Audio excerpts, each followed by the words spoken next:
ऐसा ना समझो। आर्यों के सदृश हमारी भी संस्कृति थी, हमारा भी विस्तृत राज्य था।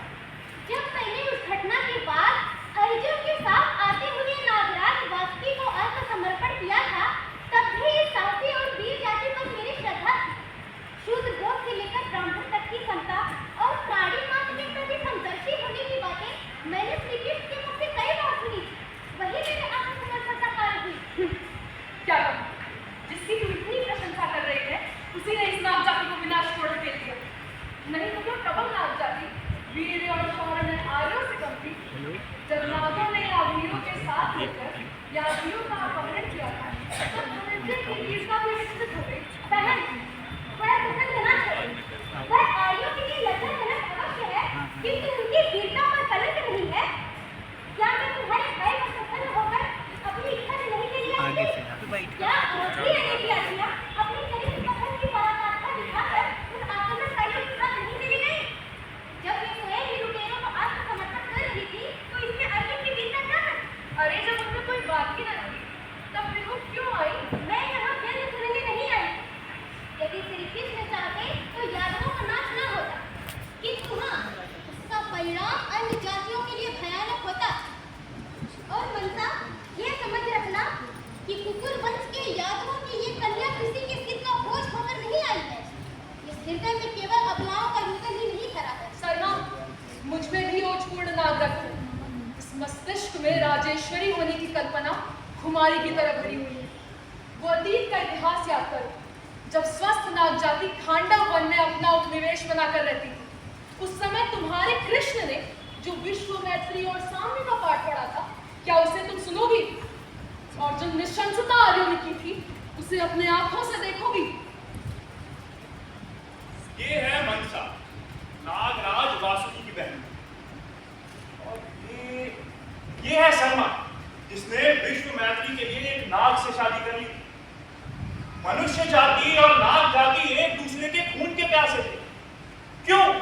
लो, देखो मेरा मंत्र बल। प्रदोष की गाढ़ी नीलिमा में अपनी आंखें गड़ा दो। सावधान!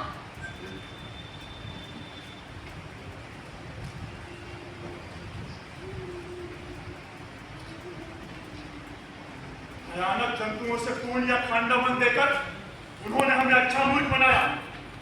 क्या हम भी जंगली हैं जो इन वृक्षों के पत्तों को पहन कर इस जंगल में दौड़े? मित्र, यह कपटपूर्ण व्यवहार अत्यंत असहनीय है। अर्जुन, पृथ्वी पर कहीं कहीं अब तक मनुष्य और पशुओं में भेद नहीं। मनुष्य इसलिए है ताकि वो पशु को भी मनुष्य बनावे। किंतु यह विषमतापूर्ण विश्व क्या कभी एक सा होगा? क्या सुख दुख, पाप पुण्य, दिन रात आदि द्वंद एक से हो सकेंगे? और यदि मनुष्य चेष्टा भी करे तो वह क्या कर सकता है? सके, सृष्टि एक व्यापार है, कार्य है। इसका कुछ न कुछ उद्देश्य अवश्य है। फिर ऐसी निराशा क्यों? दिन का प्रत्यक्ष होना ही रात्रि है, प्रकाश का दर्शन ही अंधकार। ये विपक्षी द्वंद्व भाव है। भला भाव की भी कोई सत्ता होती है? पर यदि कोई दुख, रात्रि और जड़ता कोई सत्ता जाने, तब तो अंधकार निश्चल है। तो फिर जीव दुख के भंवर में भी खुशी की अभिलाषा क्यों करता है? रात्रि के अंधकार में दीपक क्यों जलाता है? क्या यह वास्तविकता की ओर उसका झुकाव नहीं? सत्ता भले ही नष्ट हो जाए, किंतु उसका नाश नहीं होता। गृह का रूप न रहेगा तो ईंटें रहेंगी। उसका स्वरूप परिवर्तित हुआ तो मिट्टी हुई, राख हुई, परमाणु हुए। ये पूर्ण सत्य है। ये पूरा विश्व सत्य है। असत्य का भ्रम दूर करना होगा।